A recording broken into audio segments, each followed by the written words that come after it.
दोस्तों आज हम इस वीडियो में चर्चा कर रहे हैं एमपी पुलिस कांस्टेबल के सिलेबस के बारे में। दोस्तों आप सभी को जैसा कि पता है कि हमारे मध्य प्रदेश में अब एमपी पुलिस कांस्टेबल की भर्ती के लिए एक छोटी सी न्यूज आ गई है और वो न्यूज बहुत ही महत्वपूर्ण है और आप लोगों को भी काफ़ी समय से इंतजार था एमपी पुलिस कांस्टेबल और एसआई की भर्ती का, लेकिन अभी दोनों ही भर्ती शीघ्र ही आने वाली हैं। इसलिए आज हम इस वीडियो में चर्चा कर रहे हैं पूरे सिलेबस के बारे में। और आपने अभी तक तैयारी सिलेबस के अकॉर्डिंग जारी नहीं की तो अपनी इस तैयारी को स्टार्ट कर दीजिएगा, क्योंकि अब आपके पास समय कम है। समय कम क्या है, अब आपको पढ़ना ही जरूरी है और आपको बहुत सारी फिजिकल की भी तैयारी करना होगी, इसलिए आपके पास समय कम रहेगा तो आप अपनी तैयारी स्टार्ट कर दें। सबसे पहले तो हम बात करेंगे कि हमारे सिलेबस में 4 पोर्शन है। 4 पोर्शन में पहला पोर्शन हमारा सामान्य ज्ञान का है यानी जनरल नॉलेज, गणित यानी मैथमेटिक्स, सामान्य मानसिक अभिरुचि जो होता है वो है तो रीजनिंग, और फोर्थ होता है हमारा विज्ञान यानी साइंस। अब हम ये देखेंगे कि कौन से पोर्शन में कितने मार्क्स से हमसे पूछा जाएगा, क्योंकि हमें पता है कि हमारा जो एमपी पुलिस का एग्जाम होता है वो 100 मार्क्स का होता है। एमपी पुलिस कांस्टेबल में 100 मार्क्स का जो रहेगा उसमें 40 नंबर की आपकी रीजनिंग पूछी जाएगी। अब सामान्य ज्ञान जो जीके रहेगा वो आपका 30 नंबर का होगा, जिसमें मिला के आपके 70 नंबर हो जाते हैं। गणित यानी मैथमेटिक्स आपका 20 नंबर का पूछा जाएगा, जिसमें आपको 70 और 20 ऐड करेंगे तो 90 हो जाते हैं। और साइंस यानी 10 नंबर की आपकी साइंस पूछी जाएगी, तो टोटल आपके ऐसे 100 मार्क्स कंप्लीट हो जाते हैं। आपको 100 नंबर की तैयारी करना है और हम आपको कंप्लीट तैयारी कराएंगे। तो इसके लिए हम कल से कुछ वीडियोस लाने की कोशिश करेंगे, आपको जीके से संबंधित और मैथ्स और साइंस से संबंधित करेंगे। आज हम सिलेबस के बारे में चर्चा कर रहे हैं, तो सबसे पहले बात करेंगे हम सामान्य ज्ञान यानी जनरल नॉलेज के बारे में। तो ध्यान रखिएगा, वातावरण यानी आपका जो एनवायरनमेंट है हमारा, उससे संबंधित क्वेश्चंस रहेंगे। प्राणी विज्ञान यानी जूलॉजी है, उससे संबंधित सिद्ध जो प्रसिद्ध पुस्तकें हैं और उनके लेखक हैं, जो अच्छी बुकें होती हैं उनके ऑथर्स होते हैं, उसके बारे में क्वेश्चंस रहेंगे। वनस्पति विज्ञान यानी जो बॉटनी है उससे संबंधित रहेंगे। बेसिक कंप्यूटर नॉलेज रहेगा, बिल्कुल आप कंप्यूटर के बारे में जैसे क्या जानते हैं, MS DOS के बारे में क्या जानते हैं आप, जैसे माइक्रोसॉफ्ट एक्सेल के बारे में, वर्ड के बारे में, इस शॉर्ट की के बारे में, इससे रिलेटेड क्वेश्चंस पूछे जाएंगे। आपकी भारतीय संस्कृति यानी हमारा जो इंडियन कल्चर है उसके बारे में, हम लोग कैसे रहते हैं, कौन से त्यौहार मनाते हैं, ये सारी चीज़ें हमारे इंडियन कल्चर में आ जाती हैं। भूगोल यानी ज्योग्राफी से संबंधित पूछे जाएंगे। अब रहेगा आपका रसायन विज्ञान यानी केमिस्ट्री। केमिस्ट्री से कुछ क्वेश्चंस पूछे जाते हैं, एक दो है ना, आपके जैसे इथेन मीथेन इस तरीके के सूत्र पूछ ले जाते हैं, या किसी के किसी से क्रिया करा के इस टाइप से क्वेश्चंस पूछते हैं। भारतीय संसद यानी इंडियन पार्लियामेंट से संबंधित। बेसिक जीके यानी बिल्कुल बेसिक जीके होता है, जनरल नॉलेज होता है आपका एमपी से रिलेटेड, उसके क्वेश्चंस पूछते हैं। स्पोर्ट्स यानी खेल जगत से संबंधित भी क्वेश्चंस पूछे जाते हैं।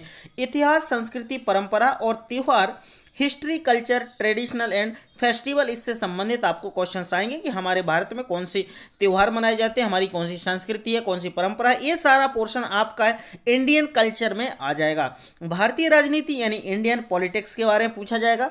भारतीय अर्थव्यवस्था यानी इंडियन इकोनॉमी के बारे में भी पूछा जाएगा।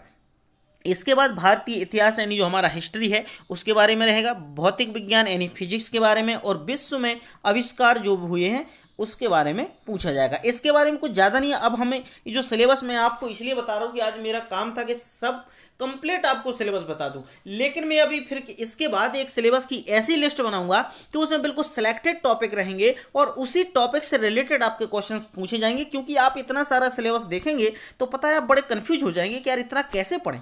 ठीक है, तो आज पूरा सिलेबस देख लो, इसके बाद हम लेकर आएंगे। मैथ्स में देख रहे हैं, जो हम मैथ्स पढ़ रहे हैं, मैथ्स में हमारे लिए पता है 20 नंबर की आनी है। तो मैथ्स में औसत यानी आपकी रूट से संबंधित आएंगे, औसत एवरेज आएगा। इसके बाद प्रतिशत परसेंटेज होगा। लाभ हानि यानी प्रॉफिट एंड लॉस रहेगा। घड़ियों के सवाल जो क्लॉक से संबंधित होते हैं। अनुपात यानी रेशियो से संबंधित। अंक गणित और डेटा व्याख्या, जिसके बारे में ग्राफ शामिल हो, जिसमें बार ग्राफ शामिल होते हैं, उससे रिलेटेड क्वेश्चंस पूछे जा सकते हैं। नेक्स्ट है हमारा वृत्त चित्र यानी जो पाई चार्ट होते हैं, इस प्रकार के वृत्त बने रहते हैं और उसमें ऐसा बना रहता है कुछ कि भैया इतना इसकी जनसंख्या है, इतने इसमें मजदूर रहते हैं, ये सब सारी चीजें, इस तरीके के क्वेश्चंस आपके वृत्त चित्र यानी पाई चार्ट में पूछे जाएंगे। लघु गुणक आपका पूछा जाता है, लघु गुणक से इतना खास क्वेश्चन नहीं रहेगा। क्रम परिवर्तन और संयोजन से पूछे जाएंगे। इसके बाद आपका रेखा रेखांकन और सारणीकरण से भी पूछा जा सकता है। कार्य समय, इससे क्वेश्चन पूछा जाएगा। समय और दूरी यानी टाइम एंड डिस्टेंस से क्वेश्चन रहेंगे। वॉल्यूम और सतह क्षेत्र से पूछे जाएंगे, जो आपका वॉल्यूम और सरफेस एरिया होता है। ऊंचाई और दूरी से, सरल और चक्रवृद्धि ब्याज और संभावना, मतलब सिंपल इंटरेस्ट और कंपाउंड इंटरेस्ट से संबंधित आपके क्वेश्चंस मैथ में पूछे जाएंगे। ठीक है, ये मैथ्स का सिलेबस था। अब हम बात करेंगे रीजनिंग की। तो रीजनिंग भी में देखो आपको विश्लेषणात्मक तर्क है, जिसको हम एनालिटिकल रीजनिंग बोलते हैं। गैर मौखिक तर्क यानी नॉन वर्बल रीजनिंग, आंकड़ा निर्वचन जो हमारा होता है डाटा इंटरप्रिटेशन।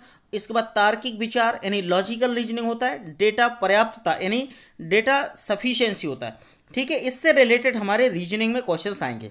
ये काफ़ी विस्तृत है, मैं अभी आपको इससे बता रहा हूँ। आप ऐसा ना सोचें कि यार मैंने सिलेबस बता दिया तो अब पढ़ाऊंगा क्या। मैं आपको कंप्लीट कराऊंगा, सारी चीज़ें आपको बताऊंगा। साइंस की बात करेंगे तो साइंस में हमारा सामाजिक विज्ञान रहेगा, व्यवहारिक विज्ञान जो हमारा बिहेवियर साइंस है, सोशल साइंस है, अनुप्रयुक्त विज्ञान जिसको हम अप्लाइड साइंस बोलते हैं, पृथ्वी विज्ञान जिसको अर्थ साइंस बोलते हैं, भौतिक विज्ञान यानी फिजिक्स, रसायन विज्ञान यानी केमिस्ट्री और जीव विज्ञान यानी बायोलॉजी। अब देखो इधर से रसायन, भौतिक, ये 3 टॉपिक आपके जहां पर क्या पढ़ रहे थे, हम जीके पढ़ रहे थे, वहां से भी हमें 3 टॉपिक कॉमन है और यहां से भी 3 टॉपिक कॉमन है। तो 3 टॉपिक तो हमारे यार विज्ञान में कम समझ लो या जीके में कम समझ लो, बट हमें विज्ञान में समझ लें ज़्यादा और जीके में समझ लें कम तो ज़्यादा बेहतर होगा, क्योंकि यह उसको हमें यहाँ पर विस्तृत पढ़ना पड़ेगा। ठीक है, यह है विज्ञान।